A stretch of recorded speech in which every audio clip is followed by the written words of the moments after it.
All right, check this shit out. I'm gonna show you guys a new technique that I learned, how to turn a piece of meat into a big flat piece of meat. So this is the bottom of a bottom round roast off an elk. This was a muscle that would have been about that long. I've already cut some chunks off for stir fry and for steaks. It was surprisingly tough. So what I wanna do is cut this into more of like a strip meat, and then I'm gonna do a quick marinade and I'm gonna grill it. Okay, so we're gonna go through that real quick here today. The technique is called feathering. And what we're gonna do is we're gonna line up the grains. So in this case, the grains kind of run this way. This is a long muscle. And you're gonna come into that muscle and you're gonna slice about 80% of the way through it. And then while slicing, you're gonna push your knife to one side and they're gonna come back to where you started and you're gonna slice and push your knife to the other side. I've done this before where I take kind of a 1/3 cut depth all the way through parallel, and then I fold it open and I try to take another 1 cut third, and then I pound it out with cellophane. But it makes a mess and I don't always get those good cuts. And I've been playing with this feathering technique and I love it and I want to show it to you guys. So we'll go to that right now. We got this cut of meat. Again, the grains are kind of running top to bottom here. So I'm going to come in right in the middle of the steak and I'm just going to gently cut down about 3/4 of the way. So you can see there's the meat. And now what I'm going to do is I'm just going to make these micro cuts. And I'm going to keep sawing it. I'm just kind of sawing it all the way over.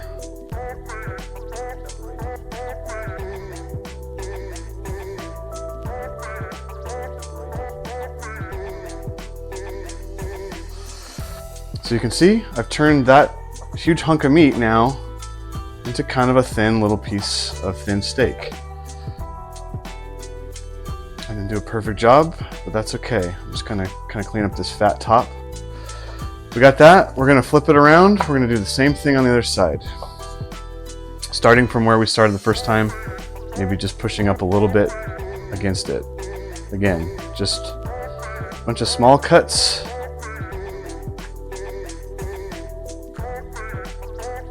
It's leaving these little like lines. That's why they call it feathering. It's like kind of the central stem of a feather. So this technique is called feathering. I saw it on TikTok. They say that social media is rotting our brain, but I learn stuff every day looking at the internet. So the last thing I'm gonna do is I have a spice mixture here. This was 2 tablespoons of New Mexico chili powder, about kind of a light 2 tablespoons of salt, and kind of a heavy 2 tablespoons of brown sugar. So I'm just gonna spread that all over this whole piece of meat, both sides. I'm gonna kind of rub it in. We're gonna give that about half an hour. I'm gonna go light the grill. And so when the grill's hot is when I'll cook.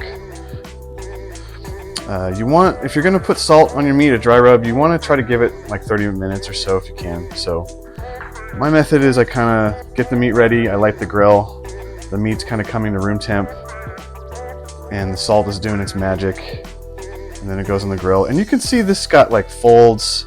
It really doesn't matter. When we're ready to eat it, I'm gonna cut it into really small chunks and put it in a taco.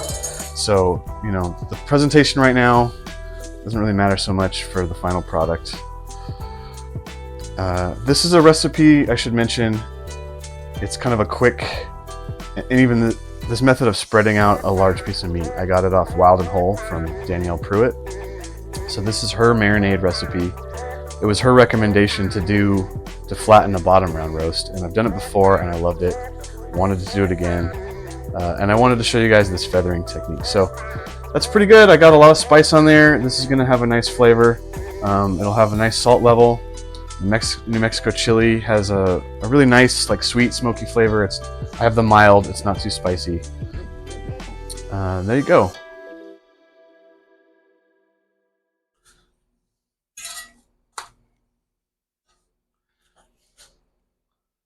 That's what we're looking for right here.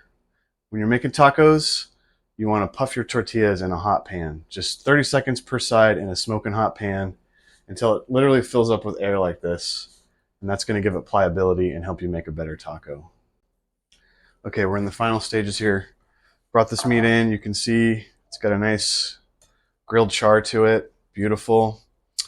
I'm actually going to cut it lengthwise first. And then we'll cut nice little pieces that will go in our taco. So stack those up.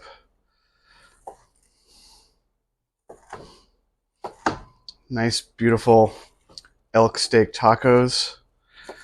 It's actually nice and tenderized because we cut it so thin. It's not too hot to handle. This board I cleaned, in, by the way, in between prepping the meat on it and making this taco. So that can go there.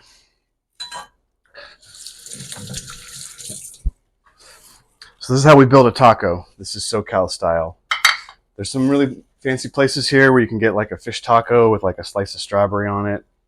That's great. It's exciting. I like just an old school Mexican taco. So classic San Diego style would be some meat, and we're going to just put some meat in there. We don't need to go too crazy. If you don't have a tortilla koozie, you need that. My mom made this for me. It's just fabric and it's like a quilt. You can heat those tortillas, and then that way everyone's eating at once. You don't have to have people making tacos one-offs as they come out. So classic San Diego style would be carne asada, guacamole, white onions, cilantro, and then I've got some Mexican hot sauce here that I made. So we got the meat. I don't have a ton of avocado. I want to save some for my wife, so we'll just do a dab here. You know, the secrets to avocado, to guacamole, number one is you use a lot of lime and it stays fresh. But number two, you just make it airtight. You put this saran wrap on there, keep the air out. This will actually keep in the fridge for a while, but that's pretty good like that. Okay, so we got the taco. We got a little bit of chopped white onion, just fine dice. Not too much on that. A little bit of cilantro. And then we're going to hit it with, this is like a toasted chili salsa. Hit it with that toasted chili salsa. Yeah, dog.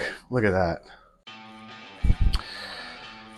So here we have our finished product. It's a elk steak taco. We got the bottom round roast, flayed out, nice flat piece of meat, chili pepper, salt, sugar, guacamole, chopped white onion, cilantro, and some homemade, we call it brown sauce, toasted chili sauce.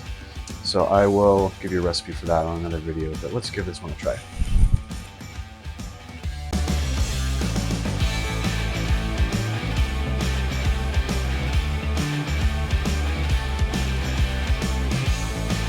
It's delicious. Oh man. The meat's tender, spicy. Used a lot of that chili, so it became a little spicy.